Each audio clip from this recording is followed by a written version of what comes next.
K.C. Singh, to you first. Do you believe that it makes sense for the Indian finance minister to be taking on the former US president? Was she justified, or was Obama out of line? Look, let's first see the timing of the interview of President Obama. We don't know whether it was deliberate or he happened to be in Athens and Amanpur sat down with him and he was interviewed. He's normally very careful about his public comments. Or was it a good cop, bad cop thing done by the Americans? That they decided President Biden will not raise it, but President Obama can raise it. Because don't forget, when President Obama came on his state visit to India, at the end of the visit, he went to the Sri Fort auditorium and said much of the same before leaving India. So it's not that this is something new. His commitment to democracy and human rights is very old, even to the extent that as president, he had gone to Cairo University in 2009 and he talked of outreach to the Muslims. And then when Arab Spring started, he, for the first time, an American president did not back one of the allies. He allowed Hosni Mubarak to be thrown out, and that was held against President Obama. But he felt that if he's talking of democracy, he cannot play a double-sided game. So, you know, he believes in it. And I think Prime Minister had his say. There was no need to have done that. He had spoken to the US Congress. Should we have? And we could have had... The two questions come from what you're saying. Are you saying that you think that this could have been part? What is your suspicion? That Obama was an orchestrated attack at a time when the Prime Minister was in America to send a message? And should we just have ignored him rather than get into a tutu meme of any kind? Maybe, maybe not. I'm saying we should have not necessarily ignored it, but at a lower level, we could have answered it. And there was no need to have gone ballistic because we've shifted the focus from Prime Minister's successful visit. Obama's remarks would have been forgotten after a few days. And then, as you said, how do you forget it? When you get vigilantism on the same channel, you have just covered the story in India, because it is actions and not words which are going to answer it. Okay. And I think that is the problem that India is facing. We can deny it, but if there is an incident, if there's Manipur, if there is, we've seen in Uttarakhand, the Muslims being pushed into ghettos. Now, if that happens and the government, particularly BJP governments, are not taking action, then we get very agitated when somebody points a finger. So we should learn to live with the criticism, or we start taking actual action in India. You know, Amitabh Mattu, how much of this is perceptual? This perception that Obama seems to have built upon, and he's not the first leader to suggest in some way minorities are unsafe in India. The government of India says, look, provide us data. Don't go by perception. But as K.C. Singh pointed out, I've just reported an incident of a terrible lynching to death that has taken place of someone allegedly carrying beef. Do we have to get our act together, or respond as Nirmala Sitharaman did, saying, who is Barack Obama to lecture us? You're on mute. There are three, Rajdeep, there are three parts to your question. Let me deconstruct it. One, the personality of President Obama, the issue concerned, and the consequences that this will have. First of all, Obama has been president of the United States for 6 years. And this was, in its timing and in its substance, quite an unpresidential statement to make when you have a prime minister being feted at the White House. I do not believe, much though I like to believe in some conspiracy theories, that Obama will become an instrument of democratic politics and will be the bad cop to rein in India's leadership. Obama is bigger than that. However, Obama has seen what are the compulsions of power. He's no longer the candidate Obama of the audacity of hope or the Pennsylvania speech in which he talked about a perfect union. He is known that politics and being in power means compromising, and that's what Finance Minister Sitharaman pointed out too. I think he was generally seen as a party pooper. Why he said it, and what are the circumstances which made Krishna Amanpur air this interview needs to be disinterred, perhaps by historians later on. The second, yes, of course, there are issues, domestic issues. You have a global audience. You cannot hide issues. There are concerns about every democracy, including the United States, and democracy in India, including the concerns that you've been raising. But What is the best way if you are actually wanting a change, wanting a shift? The question is a private conversation by influencers better than this public rhetoric? What has this done? What you normally happens in India, it's a rally around the flag, a backlash. Did Obama really want this, or did he want to make a difference if he really was concerned about minority rights in India? The proof of the pudding is in the eating. So the best conversations, especially when you have a relationship now so strong as between India and the United States, so broad-based that no one incident can derail it, you can have these conversations candidly, privately, and say, look, we are concerned, as we should say, we are concerned about H-1B visas or about the way some Indian communities are treated.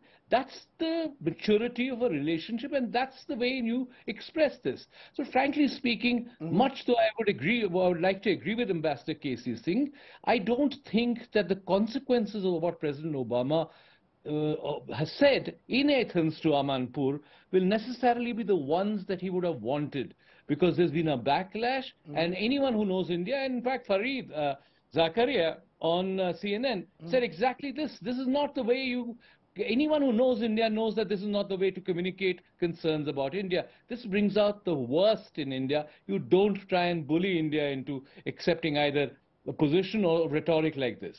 Ajay Bhuturia, you're an Indian American community leader. You've been involved with financing with the Democratic Party. What explains President Obama's remarks, former President Obama? Were they off the cuff?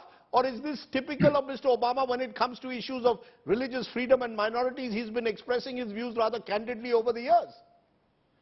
Rajdeep, let me answer your question in two parts, and let me finish the first part. It's time to celebrate the very successful visit of Prime Minister Modi and President Biden state visit. The state visit between Prime Minister Biden and Prime Minister Modi marked a significant milestone, strengthening the bilateral relationship between India and US to much newer heights.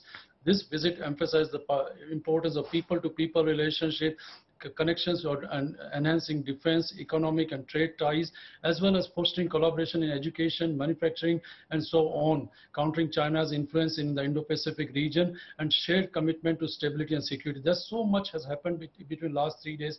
I was able to witness during the state lunch, during the address in the Congress, and in the arrival ceremony, and so much more. So this is a historic visit, and we both the countries need to celebrate. People of both the countries need to celebrate the success as two democracies emerging into a global leaders. Now, US, the largest, oldest democracy, India, the largest democracies, but none of the democracies are perfect.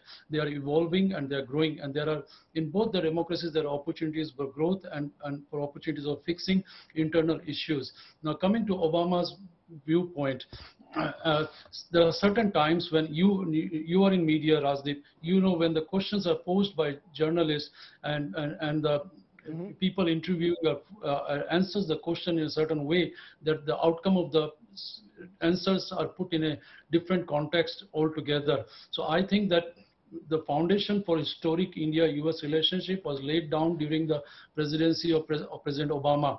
The fact is, let's be clear, Mr. Obama did not mince his words. I don't think we can say that the journalists have misinterpreted with what he said. He was very clear in his remarks that he made. If President Biden meets with Prime Minister Modi, the protection of Muslim minority in a majority Hindu India is something worth mentioning. He was very direct. He didn't beat around the bush. What we are trying to understand is how should we respond to it. K.C. Singh, how should we, in your view, K.C. Singh, do you believe that one view would be, as you said earlier, that we could have, Amitabh Mattu says this could have been done through private conversation. You don't need to publicly sort of send out these messages, particularly if you're friends, you're building a friendship. Where do you see this coming from? Do you see this coming from a growing concern in some quarters that of the United States as well, that while we are reaching out to India, we are going to express our concerns from time to time? Or is America trapped in lecturing countries with these moral sermons every now and then? No, I think President Biden, by the very fact that he did not raise it, is generally accepted that US has come to the conclusion that we should not raise this issue publicly because the strategic relationship and the economic relationship is so important. Therefore, these should be discussed privately. President Obama is no longer the president. He expressed his opinion. But let me give you an example. When the march on the Capitol took place in 2020, President Trump was there. Almost every European leader publicly criticized it. Even our Prime Minister issued a statement saying he is distressed over the violence. Now, Trump, if he had been re-elected or, if he has to come back again, he can say, why did they criticize me at that point? He's still defending what happened at that time. So democracies, if they are democracies, and that's what the joint statement says, then you also have to have a degree of tolerance. And I think we had ignored it and simply had the spokesman of the Ministry of External Affairs say Prime Ministers had a say on it, and this India has its position, the constitution, rule of law, etc., and left it there. It'll be forgotten by today. We'll not be debating it. But and then the defense is very poor. To say that Obama bombed these Muslim countries, Obama was not bombing because he is a bigot. He was bombing as a US president because it was in pursuance of terrorists and militants and the 9/11, and this started with 9/11. It didn't start with Obama. And in fact, under Obama's charge, they lost an ambassador in Libya because he was late in taking action. He was reluctant to use force, unlike President Bush. And therefore, you can't just simply go after him and paint him as some kind of a megalomaniac and a brutal dictator who was bombing countries. So defense has to be measured. Coming from a ministerial level, it can't be something like this because it will be seen in America. Actually, what you're showing by doing that, you're confirming the very charge that you're intolerant, that you're not willing to listen to any criticism, right or wrong. Criticism can be right, it can be wrong, but there's a way of answering it and not attacking personally. Don't attack the messenger. Answer the criticism. Amitabh Mattu, taking off from what KC Singh said, is there a sense you've got a minister in the Chief Minister of Assam who uses Barack Hussein Obama and uses language that some will see as profiling Mr. Obama's Muslim lineage?